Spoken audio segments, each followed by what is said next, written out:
Hi everyone, I am Narayana sir from Saraswat International Academy Vapi. So dear student, जैसा कि हमारा chapter 4 चल रहा है, आज उसको आगे बढ़ा रहे हैं हम लेक्चर नंबर 5 में.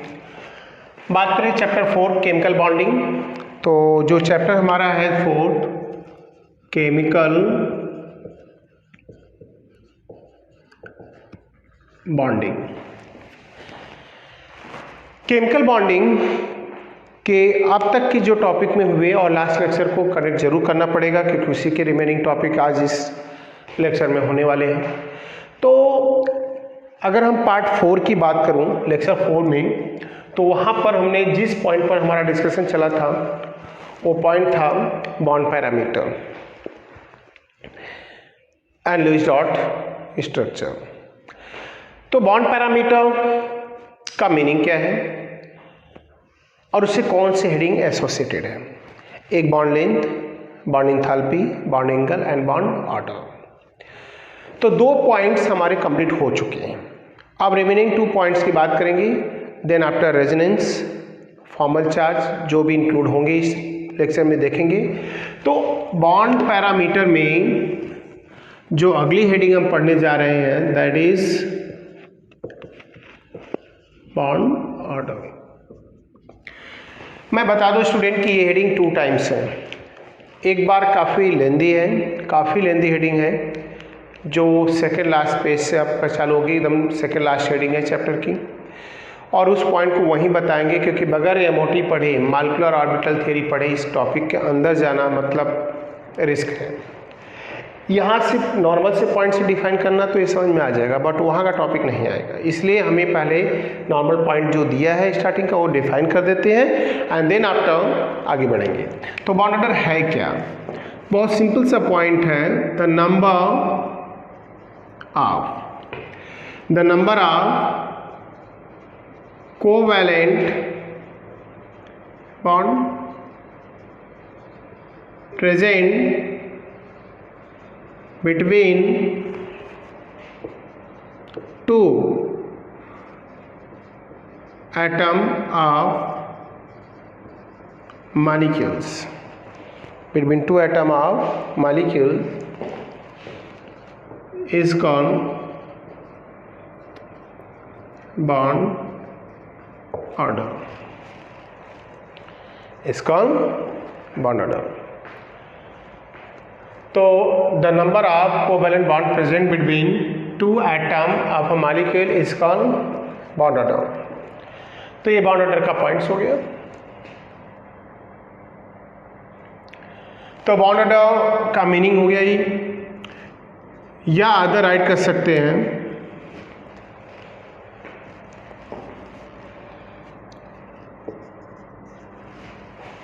Relative stability of the molecules. एक ऑर्डर, एक बॉन्ड जो 2 मॉलिक्यूल की रिलेटिव स्टेबिलिटी को बताए वो भी बॉन्ड ऑर्डर है. और तीसरी डेफिनेशन जो है हम लोग सेकेंड लास्ट हेडिंग में पढ़ेंगे, that are the half of the difference, that is the half of the difference of the bonding and anti bonding electron. तो ये पॉइंट पर हम डिस्कशन नहीं करेंगे क्योंकि हमने bonding, anti bonding, BMO, ABMO कुछ पता नहीं है. तो यहाँ पर ये इतना ही.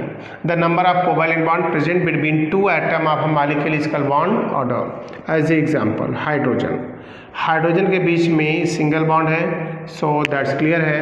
इसका बॉन्ड ऑर्डर क्या होगा? तो इसका बॉन्ड ऑर्डर हम राइट करेंगे 1. इसको कैलकुलेट किया जाता है, देखना अलग है, कैलकुलेट करना अलग पॉइंट्स होगा.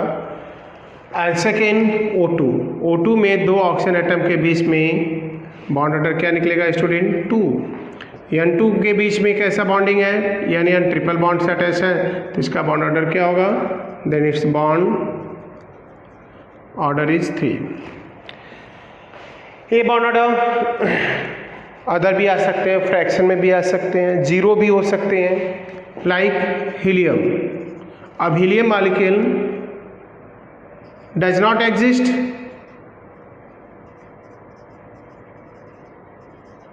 सो इसका बॉन्ड ऑर्डर क्या होगा? 0. मतलब ये बता रहे हैं कि 2 हीलियम आपस में ज्वाइन नहीं हो सकते क्योंकि केमिकली इनर्ट है, तो इसलिए इनका बॉन्ड ऑर्डर क्या हो गया? 0. अब बॉन्ड ऑर्डर से क्या पॉइंट मिलता है, क्या इन्फॉर्मेशन मिलती है? stability of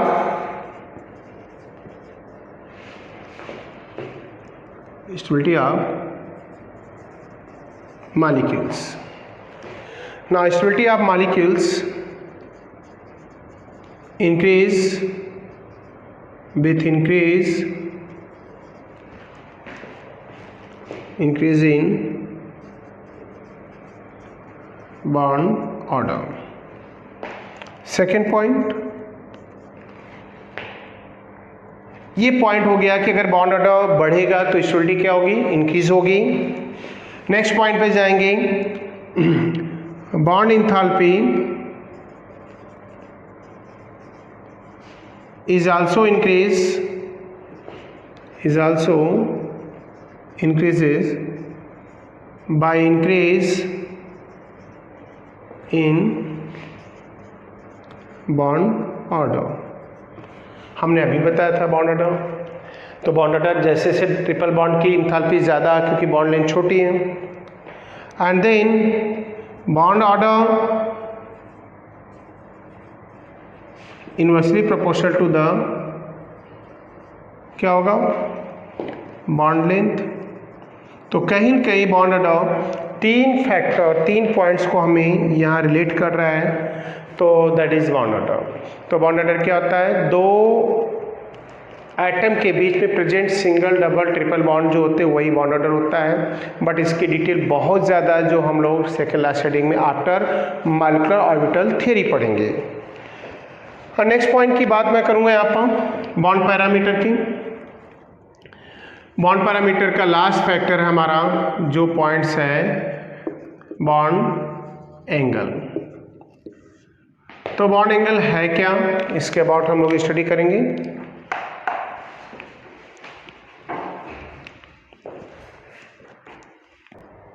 okay, so next point की बात कर रहा था मैं स्टूडेंट, बॉन्ड एंगल। तो क्या लिखते हैं, the angle between two bonded atom with central atom in a molecules is called bond angle। अब एग्जाम्पल की बात करेंगे, लाइक H2O। H2O में अगर देखें तो ऑक्सीजन से दो हाइड्रोजन एटम अटैच हैं और इनके पास दो लोन पेयर इलेक्ट्रॉन हैं,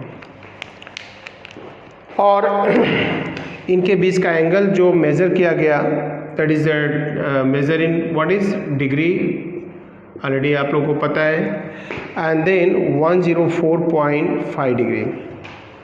सेकेंड एग्जाम्पल हमने ले लिया CH4 जिसकी ज्योमेट्री टेट्राहेड्रल है, राइट। इनके जो एंगल है वो है 109.5 डिग्री।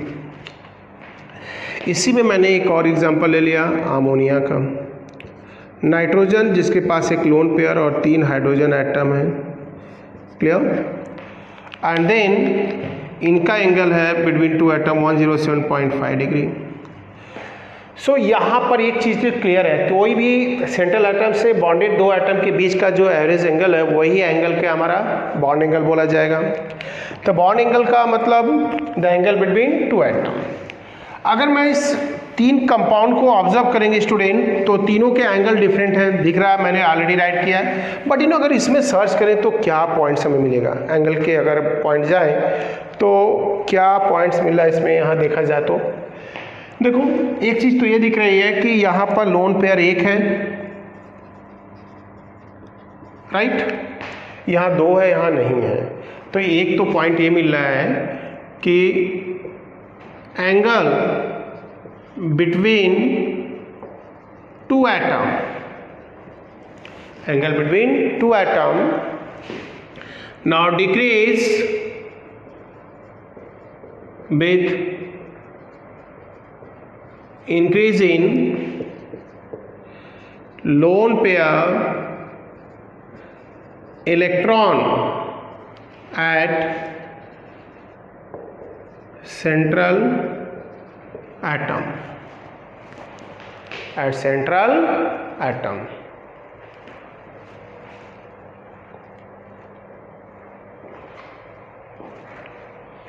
तो सेंट्रल एटम पे जैसे जैसे इलेक्ट्रॉन इंक्रीज होंगे बॉन्डिंग एंगल डिक्रीज होता है, वही व्हाट रीजन बिहाइंड दिस, क्योंकि लोन पेयर एक दूसरे को रिपल्सन करते हैं, तो ये इसको रिपल करता है और इस रिपल्सन से बॉन्ड फेंट हो जाता है और बीच का गैप डिक्रीज होता है, एंगल भी डिक्रीज होता है, दैट्स ऑल।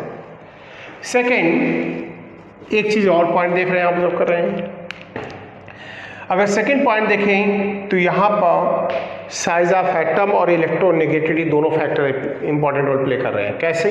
देखो, अगर हम नाइट्रोजन कार्बन ऑक्सीजन को देखें तो carbon, nitrogen and oxygen, size का ऑर्डर ये है। इससे क्या क्लियर हो गया कि सेंट्रल एटम का अगर साइज बढ़ता है, size of central atom increases,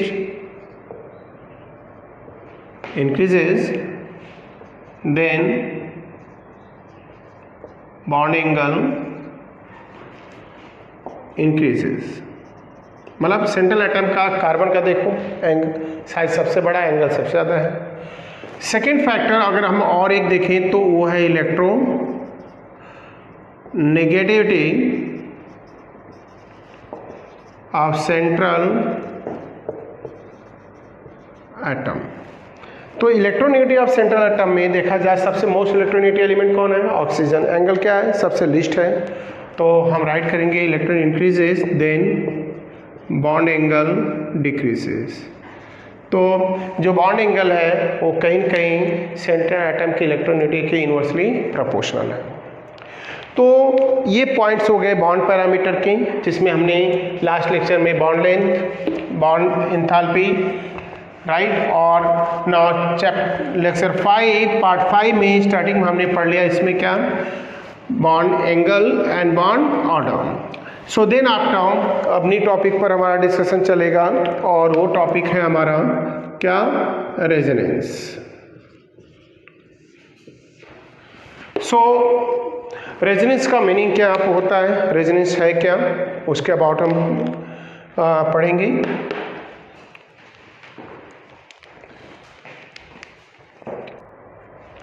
so student, next topic की बात करते हैं हम रेजोनेंस की। तो रेजोनेंस है क्या, उसके लिए एक एक्सपेरिमेंटल यहाँ पर हमने डेटा दे रखा है ओजोन के अबाउट, जहाँ पर बताया गया कि लीस्ट डॉट स्ट्रक्चर हमें किसी भी मॉलिक्यूल में एटम के अराउंड इलेक्ट्रॉन को रिप्रेजेंट करता है। बाय एक्सपेरिमेंट इलेक्ट्रॉन को रिप्रेजेंट करता है कि now electron arrange around the atom like what ways, कैसे अरेंज है और कैसे सिंगल डबल बॉन्ड बनता है। तो एक्सपेरिमेंटल डेटा से कुछ पता यहाँ पर चला कि जैसे ओजोन पर स्टडी हुई तो देखा गया कि ऑक्सीजन ऑक्सीजन सिंगल बॉन्ड जो है 148 पिकोमीटर है, oxygen oxygen double single bond हुई है, डबल बॉन्ड है 121 पिकोमीटर। सो दैट्स क्लियर है। मैं आपको बता दूं यहाँ पर कि रेजोनेंस को डबल हेड एरो से डिनोट करते हैं। जब ऑब्जर्वेशन किया गया यहाँ पर कि ऑक्सीजन और जो दो एटम है डबल और सिंगल की ये बॉन्ड लेंथ है, but by experiment it is found that the oxygen bond length between oxygen bond length is 128 picometer. That is the intermediate state of 121 and 148 picometers. सो ये bond length जो 128 हमें मिली है, कहीं न कहीं ये डिटेक्ट कर रहा है कि ओजोन जो मॉलिक्यूल्स है इसमें एक तीसरी ज्योमेट्री भी आती है। और मैं बता दूं कि वो तीसरी ज्योमेट्री जो यहाँ पर बताई गई है वो है आपका वो एक्चुअल बॉन्ड लेंथ जो है ये है, जिसमें एक सो यहाँ से क्लियर हो गया कि ये ज्योमेट्री तभी एग्जिस्ट होती है जब मॉलिक्यूल की सारी प्रॉपर्टीज़ को हम उसकी एक सिंगल लुईस डॉट स्ट्रक्चर देखकर समझा नहीं सकते, समझ नहीं सकते। सो स्टूडेंट, रियल रेजोनेंस का मीनिंग क्या यहाँ पर है, बोलते क्या, now all physical and chemical, क्या करना student, now all physical and chemical properties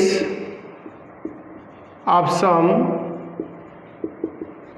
chemical compound. Now all physical and chemical properties of some chemical compound cannot be explained by study of a single Lewis structure. So more than one structure is required for complete study of all properties. Such more than one structure of a chemical compound is called resonance structure. And now this phenomenon is called resonance, and this phenomenon is called resonance. So इस phenomenon को हम word देते हैं क्या, resonance बोलते हैं। resonance एक compound की मोर देन वन स्ट्रक्चर को बताता है। मैं आपको बता दूं यहाँ पर कि इट इज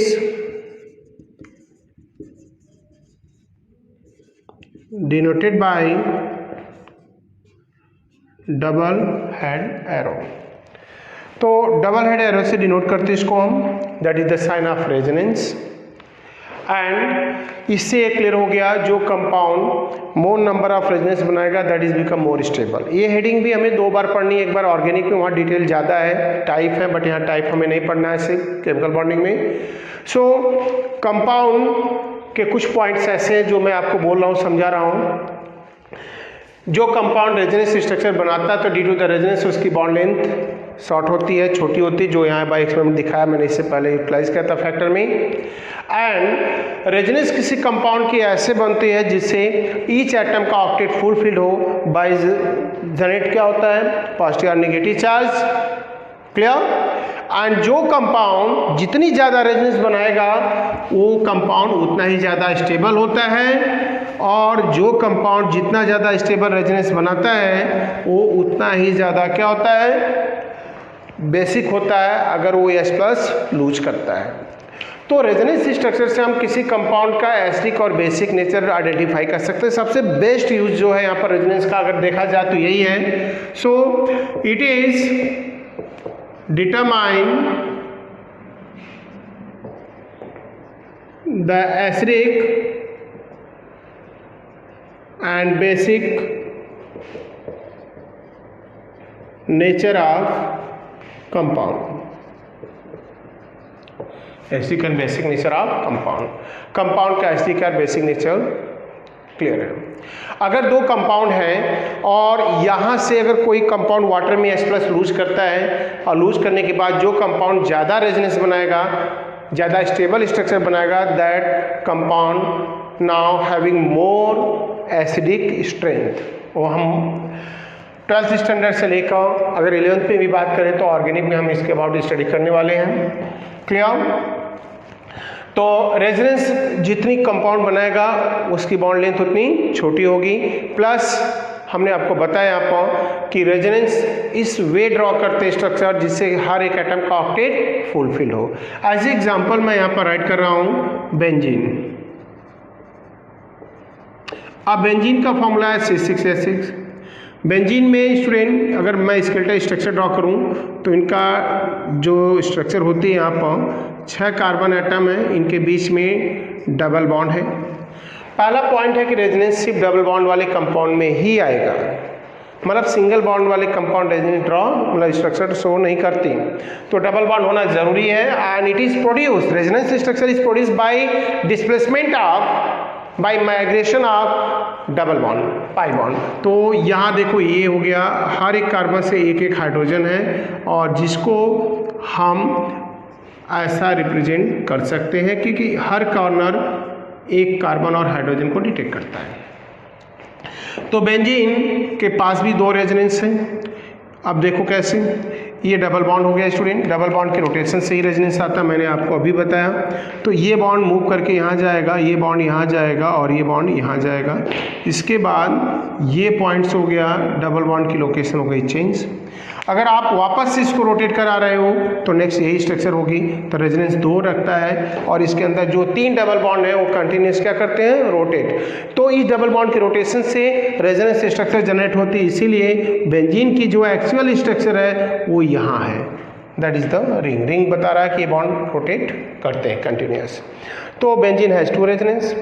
तो रेजोनेंस का मीनिंग क्या है आपको कि या मैंने डेफिनेशन राइट की थी आपको, लेकिन all physical chemical properties of some chemical compound, not is all, it is not applicable on all kind of compound. Now some chemical compound, now all physical chemical properties of some chemical compound cannot be explained by study of the single less structure or structure. So more than one structure that required for the complete explanation of the all properties is called resonance.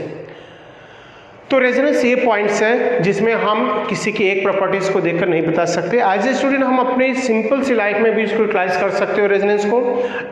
Clear? आपने बहुत सारी चीज़ें होंगी, आप अपने घर में देखते होंगे, बहुत सारे ऐसे मतलब कंडीशंस आती हैं। कुछ लोग ऐसे होते हैं वो हर एक कंडीशन में एक जैसे होते हैं, मीनिंग जैसे उनको हम आज जहाँ भी देख रहे हैं, वो किसी फंक्शन में है, घर पे है, कहीं भी हो, उनके सब के नेचर एक जैसे हैं। मतलब एक लोग कभी कोई रेजोनेंस नहीं बना सकते, मतलब इनको कहीं भी देखकर इनके अबाउट सारी इंफॉर्मेशन, सारी प्रॉपर्टीज बता सकते हो। बट अगर हम देखें स्टूडेंट, आप खुद को अप्लाई कर सकते हो रेजोनेंस पर। अगर आप अपने खुद को अप्लाई करो तो देखो कैसे आप रेजोनेंस बताते हो। रेजोनेंस का मतलब क्या होता है कि हम मोर देन वन प्रॉपर्टीज, अगर आप खुद पर अप्लाई करो तो आप देखो आपकी कितनी प्रॉपर्टीज हैं, हर जगह अलग। आप क्लासरूम में आते हो, टीचर के सामने अलग प्रॉपर्टीज होती है स्टूडेंट आपकी, आपके पेरेंट्स के सामने अलग होती है। अगर हम ग्राउंड में जा रहे हैं, प्ले ग्राउंड में खेलने, तो हमारी अलग प्रॉपर्टीज होती है। तो आप देखो कि हर जगह आपकी बॉडी लैंग्वेज डिफरेंट है। मतलब अगर हमें आपके बारे में पूछते हैं, कोई भी पूछे कि भाई ये स्टूडेंट है, इनकी क्या नेचर है, क्या प्रॉपर्टीज है, कैसे हैं, तो हम आपकी सारी प्रॉपर्टीज एक्सप्लेन नहीं कर सकते हैं, क्योंकि स्टूडेंट आप लोग हमारे सामने एज ए स्टूडेंट अपीयर होते हो, तो आप एक ही प्रॉपर्टीज शो करते हो। वो आप रेसिस में कैसे फंक्शन, आपके हैं एक्टिविटीज़, आप ग्राउंड में कैसे हो, आप घर में कैसे रहते हो, आप दोस्तों के साथ कैसे रहते हो, हर जगह प्रॉपर्टीज़ अलग। अगर हमें सारी एक्सप्लेनेशन देनी हो आपको, तो हमें इन जगह आपके साथ घूमना पड़ेगा, तब हम डिटेल बताएंगे कि नहीं कि रियल में प्रॉपर्टीज़ आपकी क्या है। तो ऐसे ही कुछ कंपाउंड है जिनकी सारी प्रॉपर्टीज़ एक ज्योमेट्री देखकर हम नहीं बता सकते, उसके लिए मोर देन वन स्ट्रक्चर की रिक्वायरमेंट होती है। इससे हम वर्ड देते हैं रेजोनेंस। एंड देन जैसे लाइक बेंजीन हो गया, मैं एक और कंपाउंड ले रहा हूँ यहाँ पर, CO3 की बात कर रहा हूँ, 2- कार्बोनेट आयन है ये, कार्बोनेट आयंस।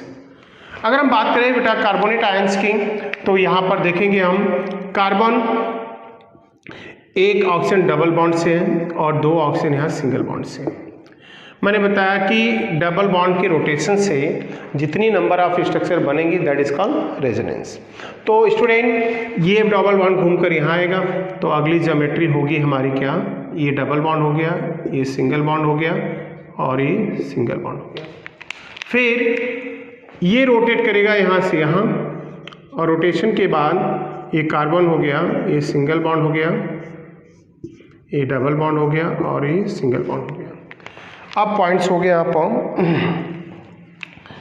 ये क्लियर हो गया। एंड देन आफ्टर ये 3 रेजोनेंसेस की हो गई। ऐसे ही नंबर 4 की बात कर रहा हूँ मैं, acetate ion, that is the part of acetic acid. ये भी रेजोनेंस बनाता है कैसे, देखो CH3 है, ये डबल बॉन्ड है और ये सिंगल, मतलब डबल बॉन्ड होना ज़रूरी है।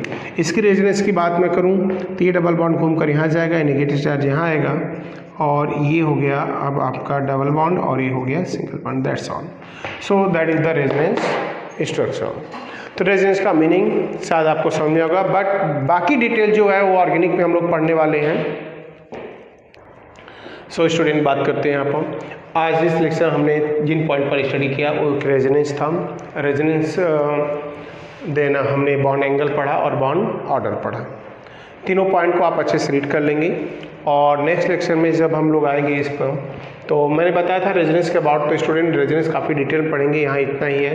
नेक्स्ट पार्ट में जब हम ऑर्गेनिक बैंड काफ़ी डिटेल में पढ़ेंगे और नेक्स्ट लेक्चर में जब हम आएंगे तो जिस पॉइंट पर हम लोग का डिस्कशन चलेगा वो पॉइंट्स होंगे हमारे फॉर्मल चार्ज होंगे, right, and polarity of covalent bond होगी जिसमें dipole moment and other heading include होंगी। सो स्टूडेंट आज के लिए बस इतना ही, नेक्स्ट लेक्चर में आएंगे न्यू टॉपिक के साथ। Thank you.